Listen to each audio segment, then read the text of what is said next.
And wellbeing గురించి చెప్తుంది, ఆ డేలో తన రొటీన్ గురించి చెప్తుంది అని చెప్పి చెప్తా ఉన్నారు. సో బాగానే ఉంది ఇది. సో మనకేమనిపిస్తుంది అవన్నీ వింటున్నప్పుడు? డెఫినెట్గా వారు చెప్తున్నారు కాబట్టి ఖచ్చితంగా ఆంధ్రప్రదేశ్ రాష్ట్ర ప్రజల ఆరోగ్యం గురించి నిజంగా ఆయన అన్నట్టు లాంటివి తీసుకొచ్చి, అంటే ఎలా అంటే ఒక మనిషి వచ్చి అక్కడ కూర్చుంటే, హాస్పిటల్లో కనుక కూర్చుంటే ఈ ఏఐ డ్రివెన్ మెకానిజమ్స్తో కూర్చుంటే సీరియస్గా ఆ వ్యక్తి యొక్క హెల్త్ ప్రొఫైల్ అంతా అలా స్క్రీన్ మీద డిస్ప్లే అయిపోయి బీపీ షుగర్ లెవెల్ ఉంటే చెప్పేసి వాటికి సంబంధించిన మెడిసిన్స్ గురించి కూడా చెప్పేస్తుందేమో అనేంత ఆశగా ఆంధ్రప్రదేశ్ రాష్ట్ర ప్రజలు ఎదురు చూస్తున్నారు. బట్ చూస్తే అయ్యేవే కూడా లేదు.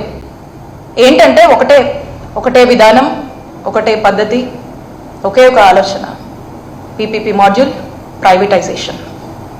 ఇది తప్పితే ఇంకేమీ లేదు, ఇంకేం కనపడటం లేదు. సో అంతలా మీరు పెద్ద పెద్ద మాటలు చెప్తూ మరి చెప్పేదానికి చేసేదానికి సంబంధం ఉండదు. అక్కడే మనకు కాంట్రడిక్షన్ వస్తుంది, అక్కడే మనకు కాన్ఫ్లిక్ట్ వస్తుంది. ఎందుకంటే చెప్తుంది ఒకటి, మీరు చెప్పిన ఏ మాట మీద కూడా మీరు నిలబడట్లేదు. But whereas in terms of action అస్సలు లేదు.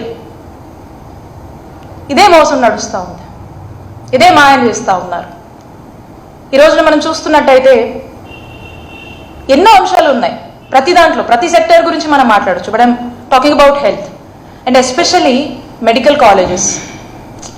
ఒక నాయకుడు ఒక భావితరం కోసం, భావితరాల కోసం, వాళ్ళ యొక్క భవిష్యత్ కోసం, భవిష్యత్తులో వాళ్ళ యొక్క ఆరోగ్య సేవల గురించి ఆలోచించినప్పుడు ఒక చక్కటి టెరిషరీ కేర్ సర్వీసెస్ని ఎక్కడో ఈ రాష్ట్రంలో ఉన్న వాళ్ళు ఇంకో రాష్ట్రం మీద డిపెండ్ అవ్వాల్సినటువంటి అవసరం లేదు.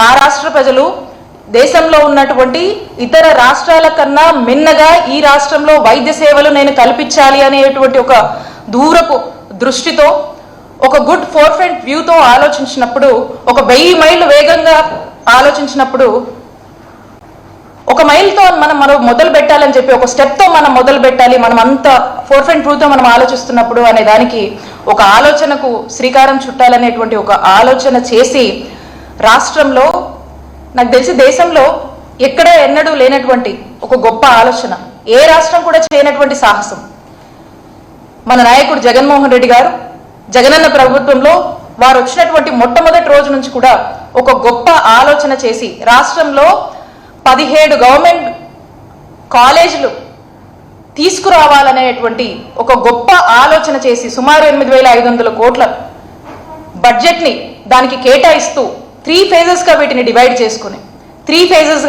చేసుకుని ఇవన్నీ కూడా అందుబాటులోకి తీసుకురావాలి. వైద్య విద్యని అభ్యసించేటువంటి ఎంతో మంది విద్యార్థులను ఆశతో చూస్తున్నటువంటి వారి యొక్క కలల్ని సాకారం చేయాలి. ఎంతో మంది డాక్టర్స్ని ప్రొడ్యూస్ చేయాలి. ప్రతి జిల్లాలో మనం ఏదైతే చూస్తూ ఉంటామో